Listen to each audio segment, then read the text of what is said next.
Assalamualaikum warahmatullahi wabarakatuh. Perkenalkan, nama saya Neza Putri Lestari. Saya dari kelas 12-2 ingin menjelaskan tentang substansi genetik. Nah, materi genetik yang ada dalam tubuh kita terdapat dari kromosom, DNA, RNA, gen, dan sintesis protein. Kita akan membahasnya satu persatu. Kita akan mulai dari kromosom pada sel tubuh.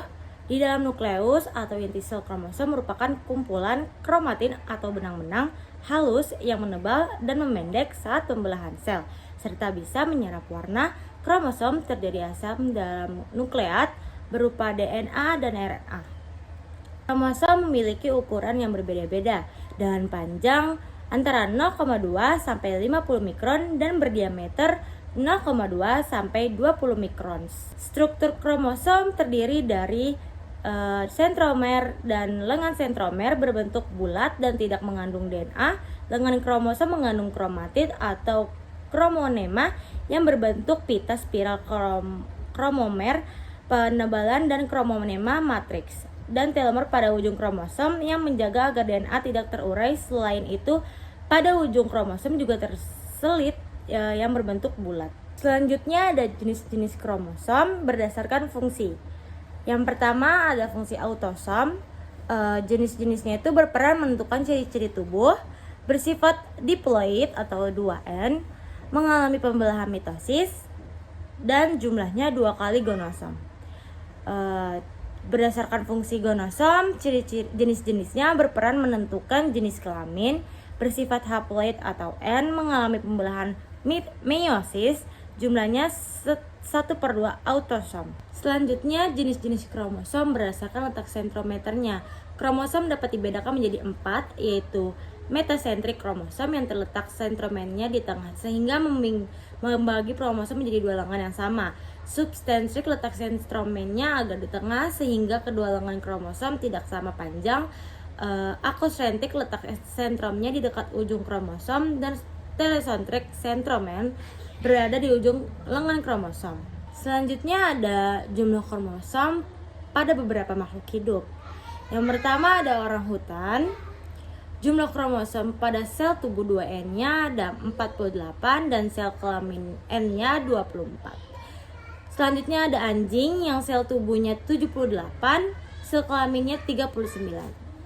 Kucing 38, sel tubuhnya, sel kelaminnya 16. Ayam sel tubuhnya ada 78, sel kelaminnya ada 39. Sel tubuh pada padi ada 24 dan sel kelamin ada 12.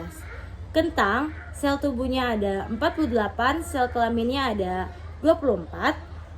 Kapas sel tubuhnya ada 52, sel kelaminnya ada 26. Dan terakhir jagung sel tubuhnya ada 20 dan sel kelaminnya ada 10. Ya, materi berikutnya adalah gen, merupakan unit terkecil dari suatu makhluk hidup yang mengandung substansi hereditas atau dapat menentukan sifat individu. Kromosom gen terdiri dari protein dan asam nukleat berupa DNA dan RNA berukuran antara 4-8 mikrogen yang menempati lokus yang sama pada kromosom homolognya, disebut alel. Alel mempunyai tugas yang sama atau berlawanan untuk suatu sifat tertentu. Selanjutnya ada sifat-sifat gen. Yang pertama mengandung informasi genetik, yang kedua mempunyai tugas dan fungsi berbeda, yang ketiga ditentukan kombinasi basa nitrogen, yang keempat dapat berduplikasi, yang kelima menyampaikan informasi genetik, yang terakhir mengatur proses metabolisme dan perkembangan. Materi ketiga yaitu DNA atau deoksiribonukleotida. DNA merupakan materi genetik yang diwarisi organisme dari induknya. DNA berupa double helix atau rantai ganda. DNA dapat bersifat elektrolisit atau membuat enam melalui sintesis protein, dan autakotalik atau melakukan replikasi sehingga menghasilkan DNA baru. Selanjutnya ada struktur DNA. DNA tersusun atas banyak nukleotida sehingga disebut pinukleotida. Terdiri dari gula pentosa yaitu dextrodia, asam fosfat penghubung dua gugusan gula dan basa nitrogen, yaitu ada di dan gunain dari golongan purida serta golongan pirimidin dalam rantai DNA. Selanjutnya ada struktur DNA. Yang pertama, DNA tersusun atas banyak nukleotida atau polinukleotida. Setiap nukleotida terdiri dari gugusan gula, pentosa atau deoksiribosa, asam fosfat penghubung dua gugusan gula, basa nitrogen, adenin dan guanin dari golongan purin, serta sitosin dan timin dari golongan primidin. Dalam rantai DNA, sitosin C selalu dihubungkan pada guanin G oleh 3 ikatan hidrogen. Sedangkan adenin A dihubungkan dengan timin T membentuk 2 ikatan hidrogen. Basa nitrogen membentuk rangkaian dengan gula deoksiribosa menjadi nukleosioda atau deoksiribonukleosioda. Nukleosioda bergabung dengan gugus fosfat membentuk nukleoda atau deoksiribonukleotida.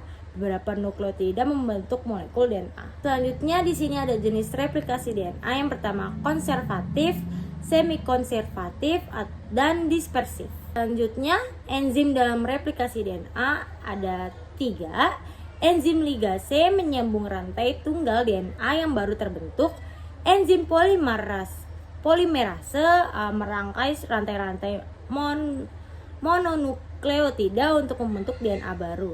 Yang terakhir enzim helikase menghidrolisis rantai ganda polinukleotida menjadi rantai tunggal mononukleotida. Sekian dari saya, semoga bermanfaat. Wassalamualaikum warahmatullahi wabarakatuh.